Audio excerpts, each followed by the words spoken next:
com os professores que ensinam a palavra de Deus para elas. Bem, nós queremos compartilhar a palavra de Deus em 2 Timóteo, capítulo 4, versículo 5.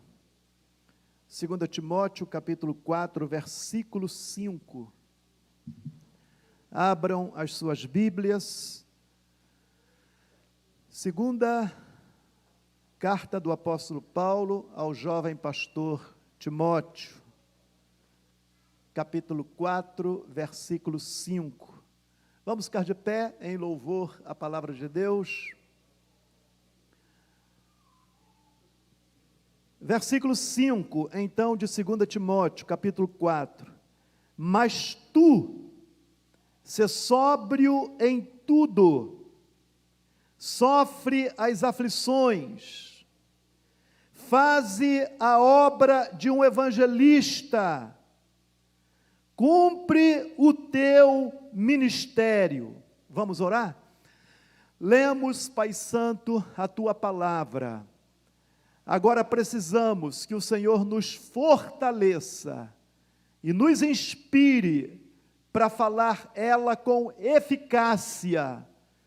Eu dependo totalmente do teu Espírito Santo em mim. E eu te peço no nome do Senhor Jesus. Amém. Pode assentar. Meus irmãos, eu quero compartilhar nesse texto a seguinte temática: atendendo o chamado do Senhor. Ouviram? Atendendo o chamado do Senhor. E eu já quero perguntar: você tem atendido o chamado de Deus particular para você? Bem, diz o teólogo do século XVIII, Matthew Henry, a evidência mais segura de nosso amor a Cristo é obediência das suas leis. O amor é a raiz, a obediência, o fruto. Vou repetir. A evidência mais segura de nosso amor a Cristo é a obediência das suas leis. O amor, a raiz, a obediência, os frutos.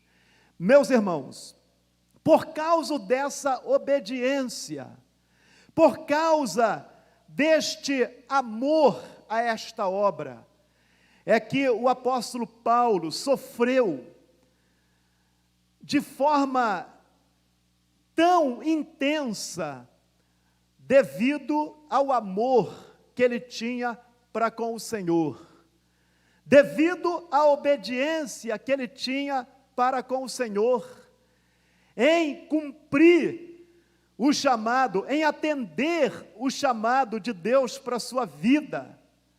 E então, esse apóstolo dos gentios, doutor dos gentios, considerado o maior teólogo da igreja, ele sofreu além do que eu e você podemos imaginar, para fazer a obra de Deus, e tudo por obediência, e tudo por amor. Ele teve que descer num cesto para fugir da prisão arbitrária em Damasco. Foi expulso de Antioquia. Foi apedrejado até a morte em Listra. Na Macedônia foi açoitado, preso, amarrado com os pés em um tronco. Foi perseguido pelos judeus em Tessalônica.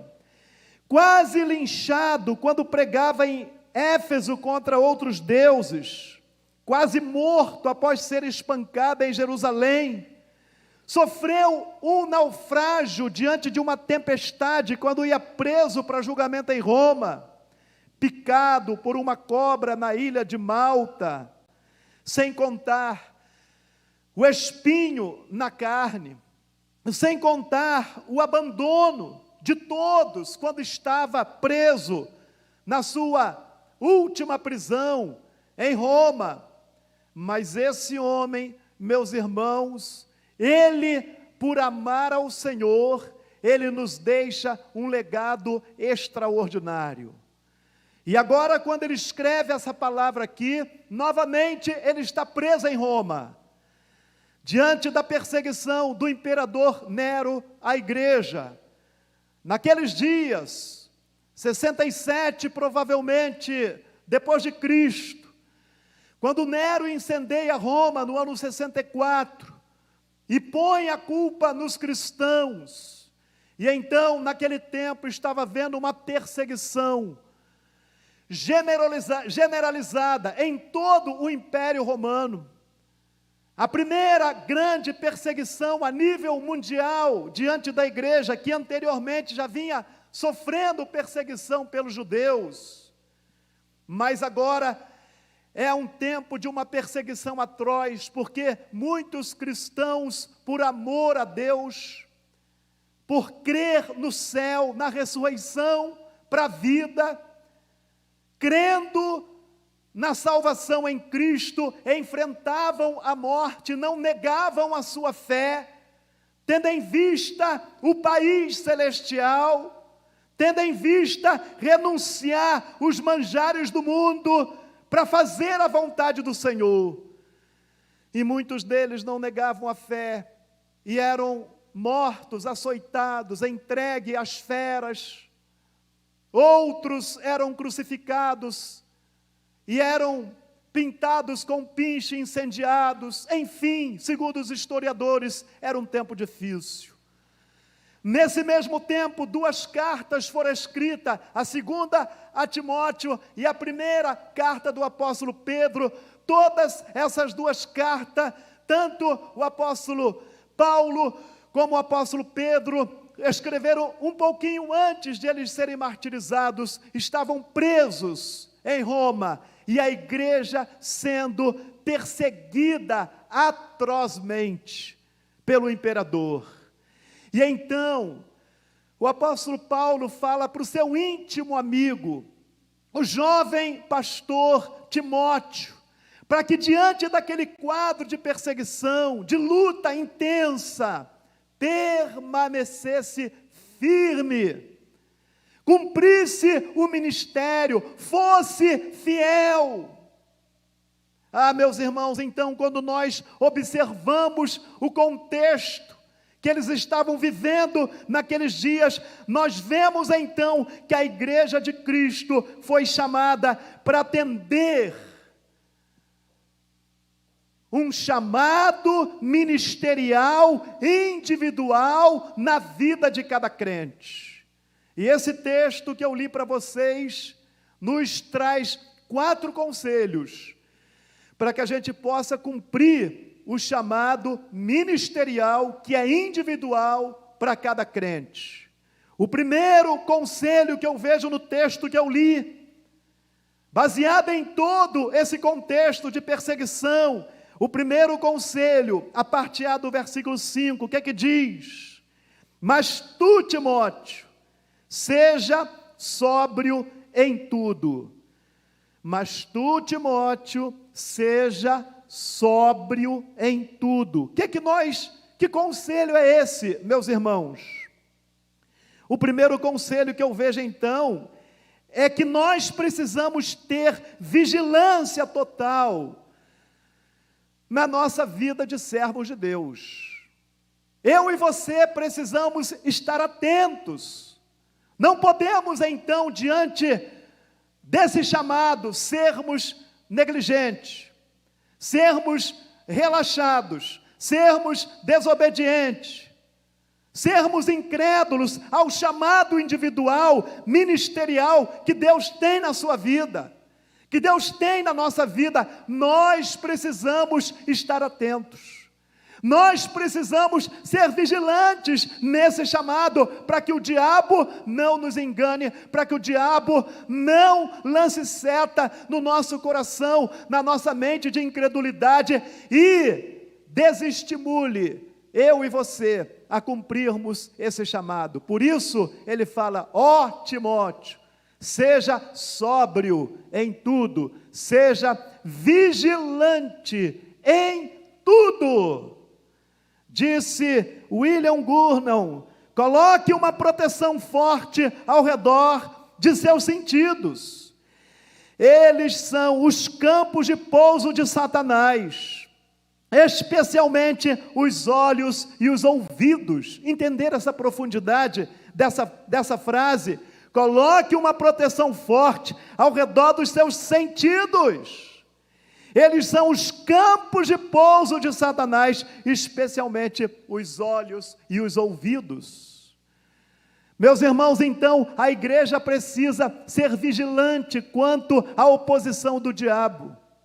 Precisamos guardar os nossos olhos deste mundo. Precisamos guardar os nossos ouvidos da incredulidade, do medo, do receio. Precisamos guardar os nossos ouvidos dos prazeres do mundo, dos manjares do mundo.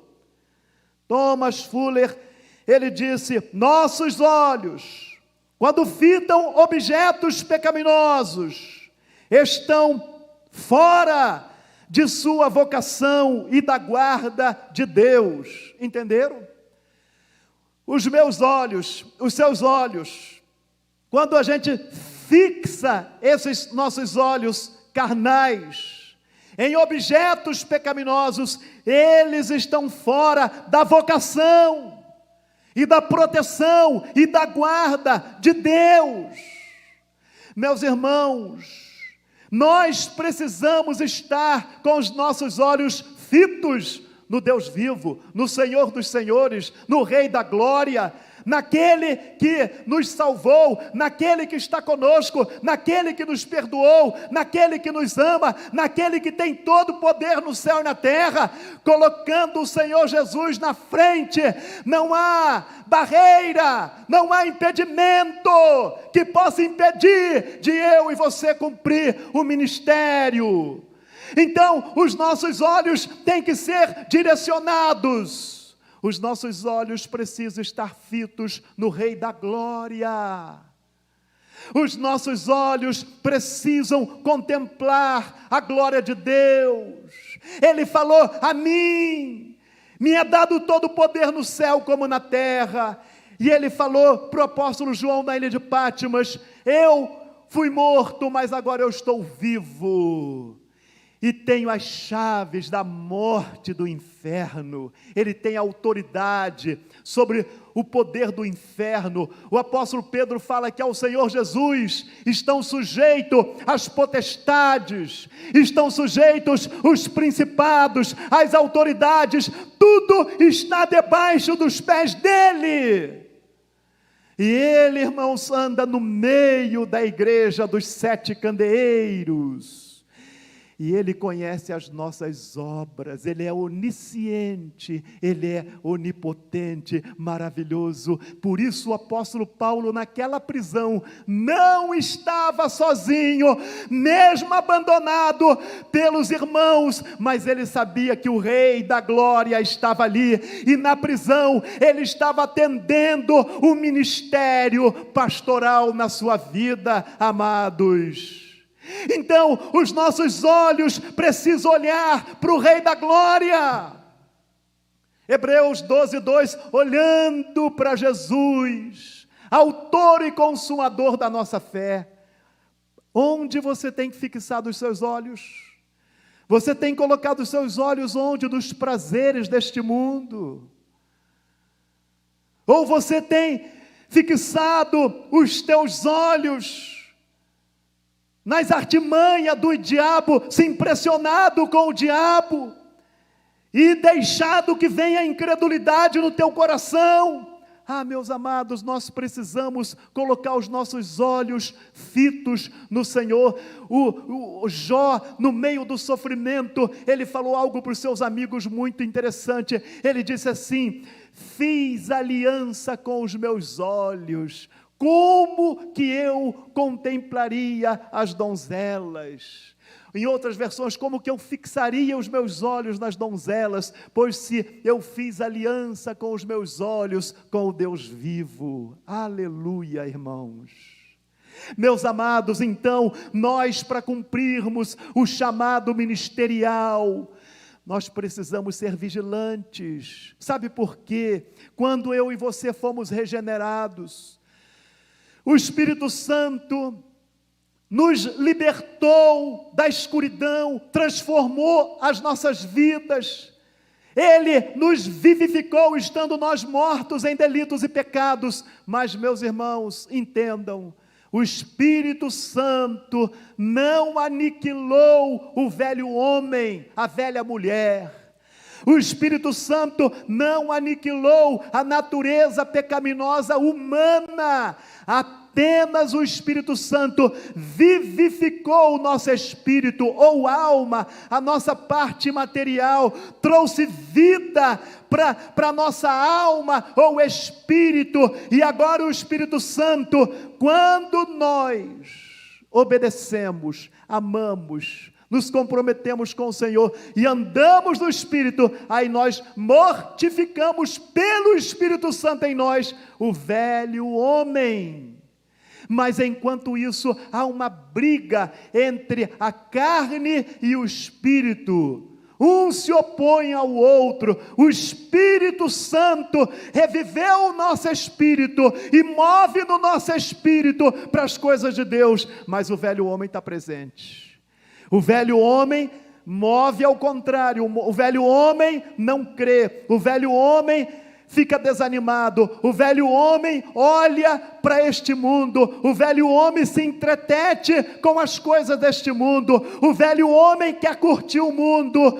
E então, no verdadeiro crente, há uma briga, há uma batalha. Gálatas capítulo 5, a partir, meus irmãos, dos versículos 22 em diante, nós vamos ver essa batalha, nós vamos ver essa luta da carne contra o espírito.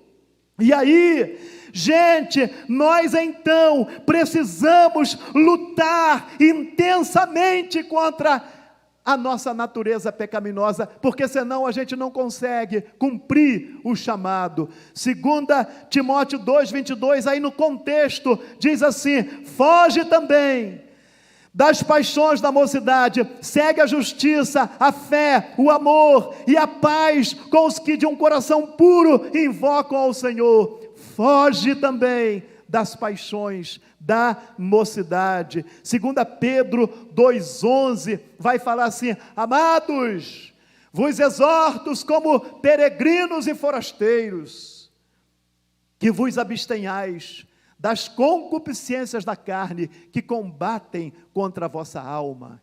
Que palavra profunda, irmãos. 2 Pedro 2:11, mesmo contexto de perseguição, tanto um como o outro, é o contexto dos anos 66, 67 depois de Cristo. Então, ele fala para nós essa palavra, ele fala para você, eu e você somos peregrinos aqui. Então, eu e você somos exortados a nos abster das concupiscências pecaminosas, porque as concupiscências pecaminosas, o desejo pecaminoso combate contra a nossa alma. 1 Pedro 4:2 vai falar o seguinte: então, meus irmãos, no tempo que resta na nossa carne, não vivais segundo a vontade dos homens, mas segundo a vontade de Deus. Então, meus queridos, no tempo que nos resta na carne, ou seja, eu estou vivo, você está vivo, viva. Deus tem um tempo para mim e para você nessa terra. Então, durante esse tempo que nós estamos na carne, no corpo, não devemos viver segundo as concupiscências dos homens, segundo o pecado, mas segundo a vontade de Deus, irmãos. 1 Pedro 5, 8, 9 diz o seguinte: sede sóbrios, vigilantes, porque o diabo, o vosso adversário, anda ao vosso derredor, rugindo que nem um leão, buscando a quem possa tragar, na qual resistir firme na fé, sabendo que os vossos irmãos estão passando pelas mesmas aflições no mundo inteiro. Meus irmãos, é tempo de eu e você sermos vigilantes, sermos sóbrios. O diabo, o nosso adversário, ele anda ao nosso derredor, ou seja, como um leão, buscando a quem possa tragar. Ou seja, ele está observando você.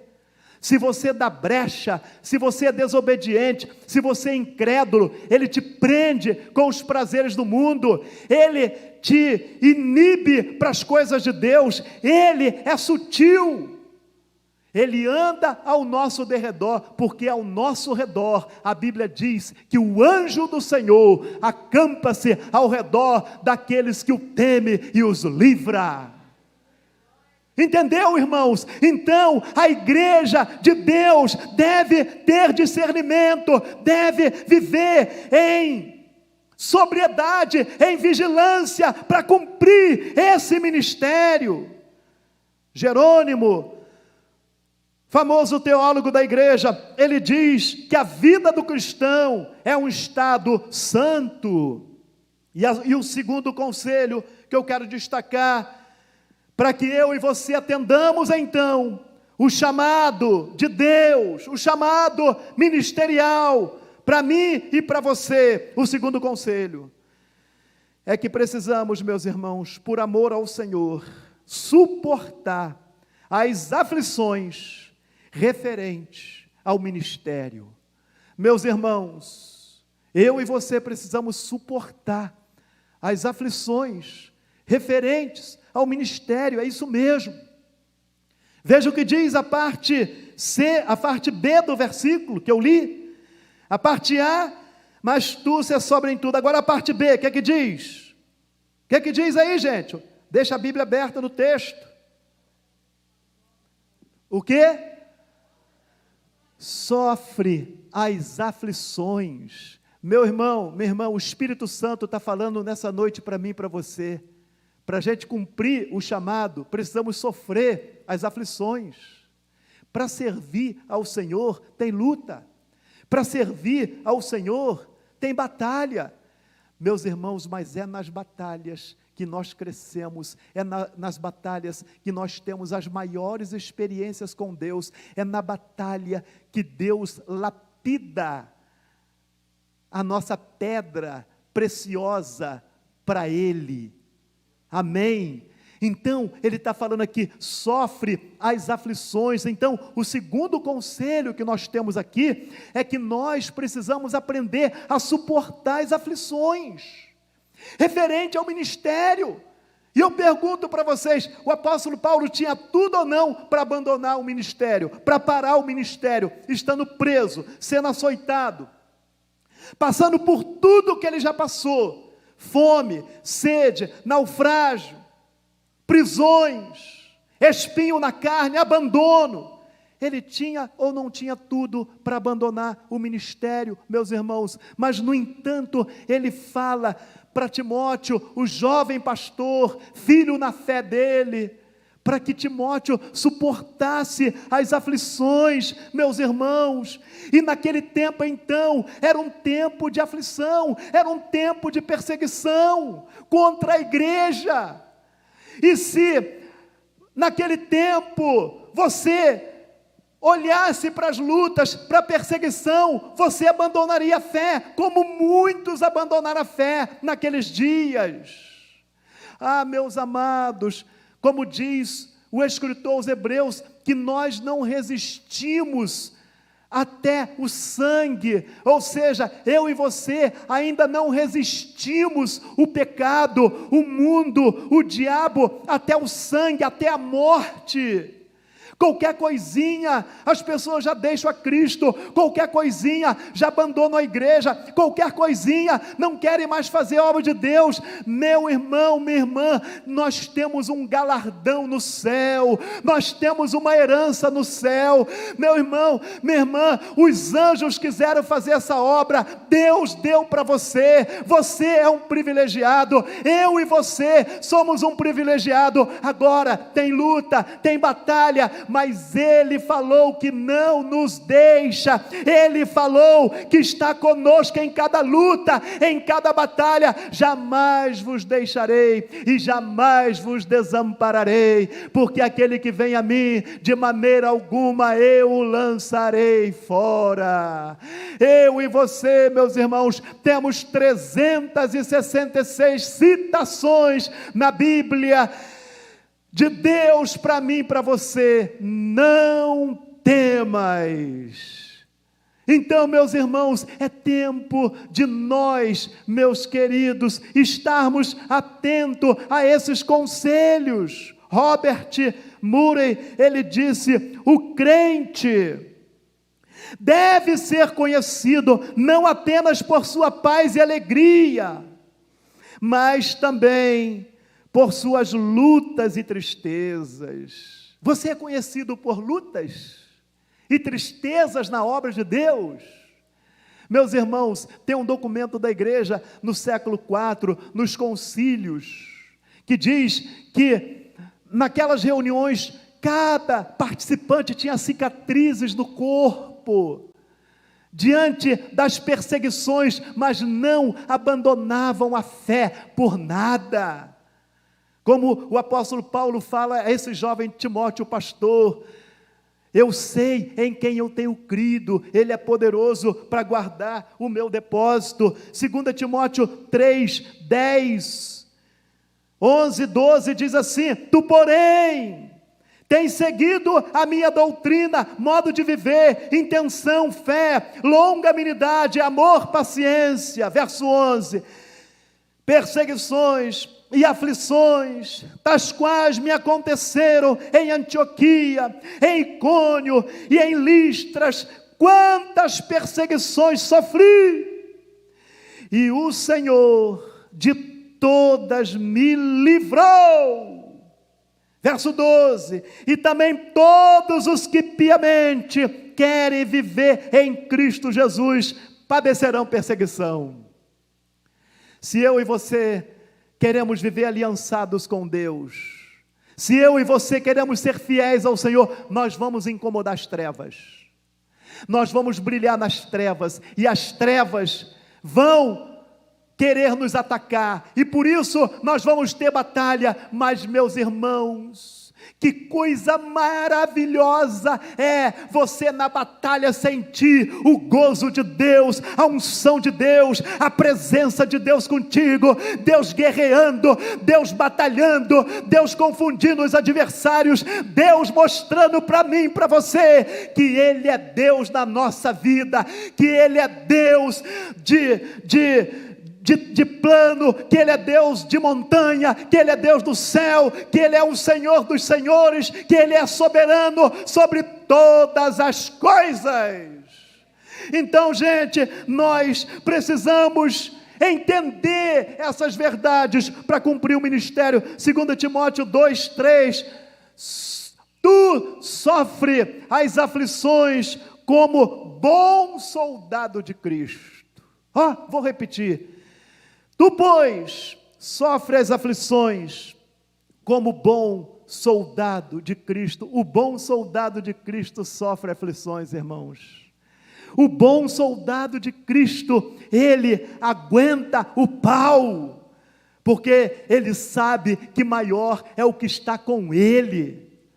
Entenderam, irmãos? E aí, versículo 8, capítulo 2, 2 Timóteo: lembra-te de que Jesus Cristo, que é da descendência de Davi, ressuscitou dentre os mortos, segundo o meu evangelho. Verso 9: por isso sofro trabalhos, e até prisões, como malfeitor, mas a palavra de Deus não está presa.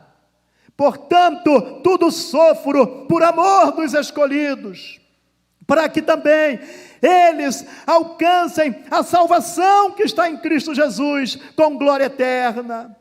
Palavra fiel é esta, que se morrermos com Ele, também com Ele viveremos.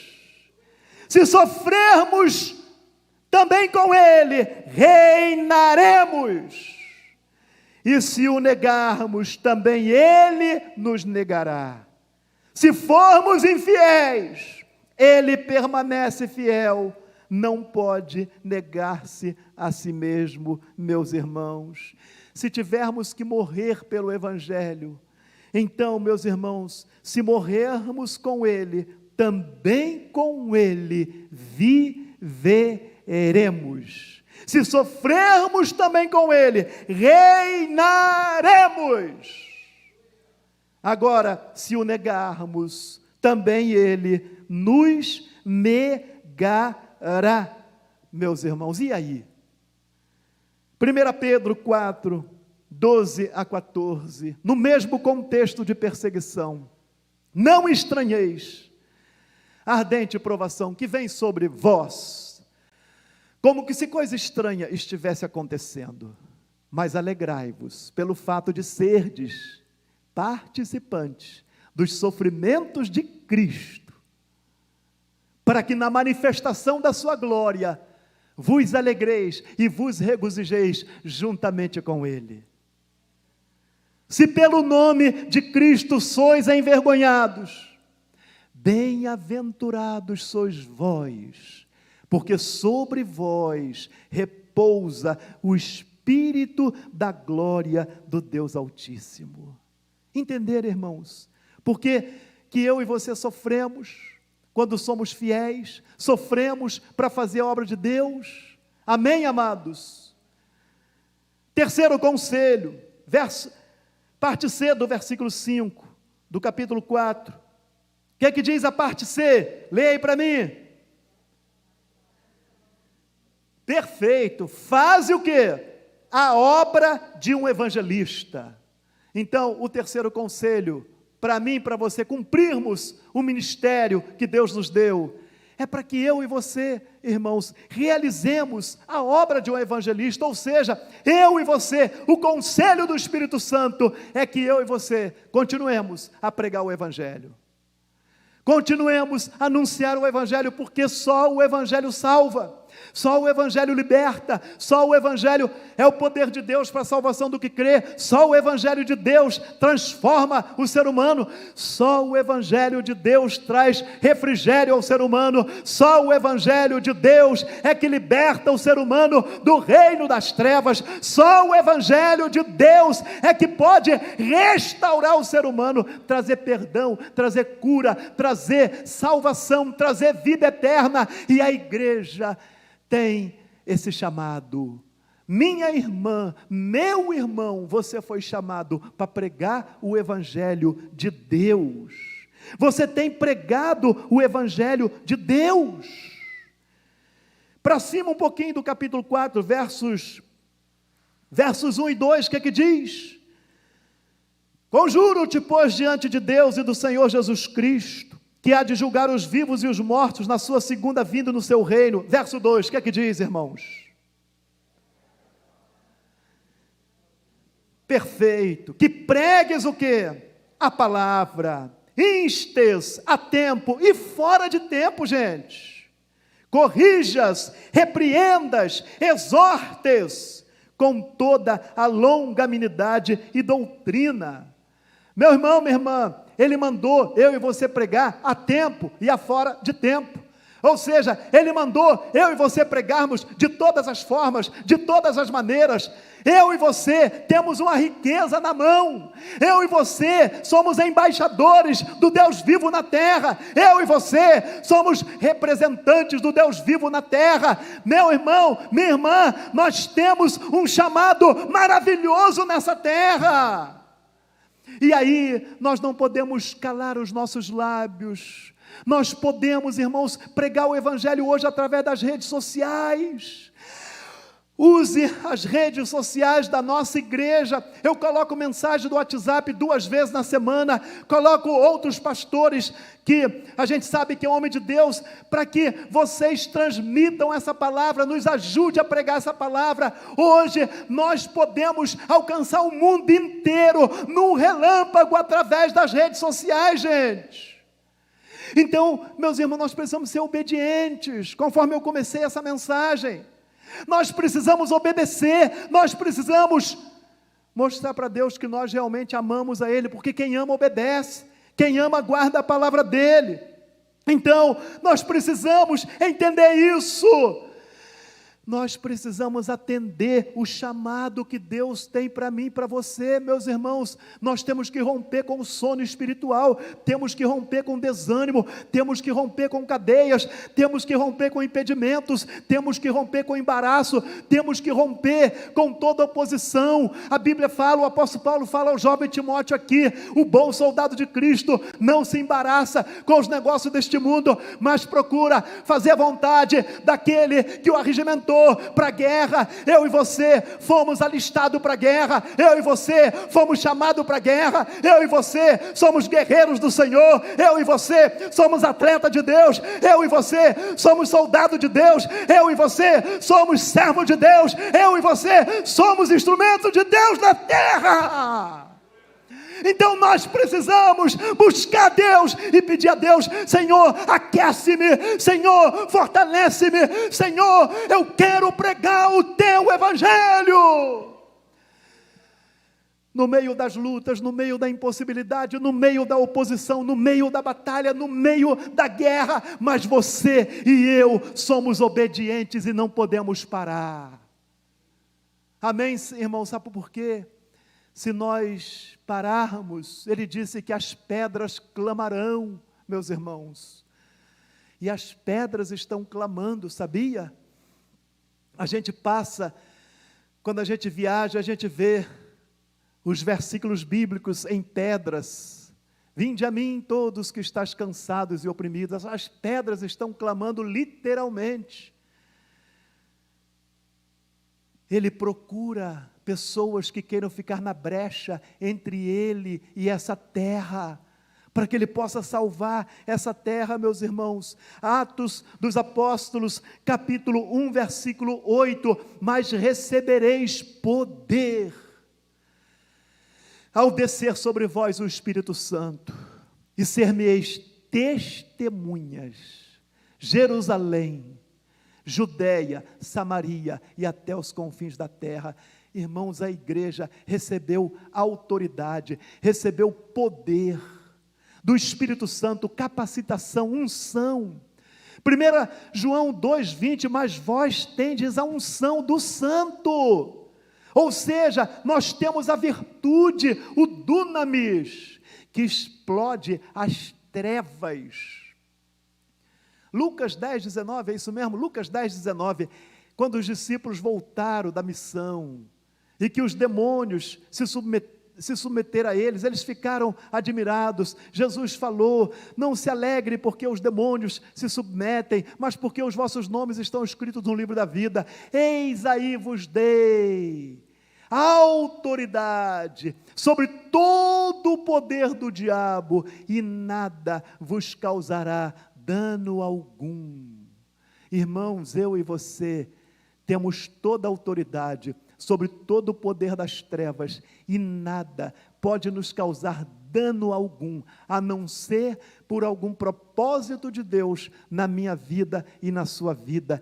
Deus, irmãos, Ele está cuidando de nós nesta missão. Amém, gente? Então nós precisamos, meus irmãos, entender que nós fomos revestidos dessa autoridade. Nós fomos revestidos desse poder. Novamente eu sinto o pastor inglês do século XVIII, ele diz: considero maior felicidade ganhar almas para Cristo do que montanhas de ouro e prata para mim mesmo. Matthew Henry. Considero maior felicidade ganhar almas para Cristo do que montanhas de ouro e prata para mim mesmo. Wesley Duell, evangelista americano, pastor americano, faleceu agora há pouco tempo, com 101 anos. Ele diz assim: um cristianismo sem paixão não apagará o fogo do inferno. É preciso ter paixão, irmãos, para pregar o evangelho de Deus. É preciso amar os perdidos, é preciso ser obediente. Amém, gente? E os dois ides, Mateus 28, 19, Marcos 16, 15, o que é que diz para mim e para você? O Senhor Jesus, Ele aparece ressuscitado. glorioso, triunfante sobre a morte, sobre o diabo, sobre o pecado. E ele aparece para os discípulos acuados, amedrontados, e ele fala: ide, Mateus 28, 19, e fazei discípulos de todas as nações, batizando-os em nome do Pai, do Filho e do Espírito Santo, e eis que estou convosco, todos os dias, até a consumação dos séculos.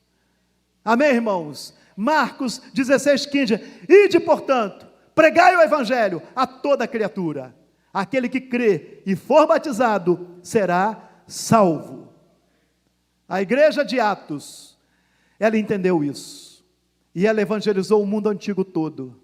E por isso nós fomos alcançados. E eu e você temos sido obedientes para que as gerações futuras possam ser alcançadas pelo nosso trabalho. Para que as nossas crianças sejam alcançadas pelo nosso trabalho. Os nossos filhos sejam alcançados pelo nosso trabalho. Entenderam, gente? E o último conselho, veja a parte final do versículo 5 que eu li. O que é que diz a parte final, irmãos?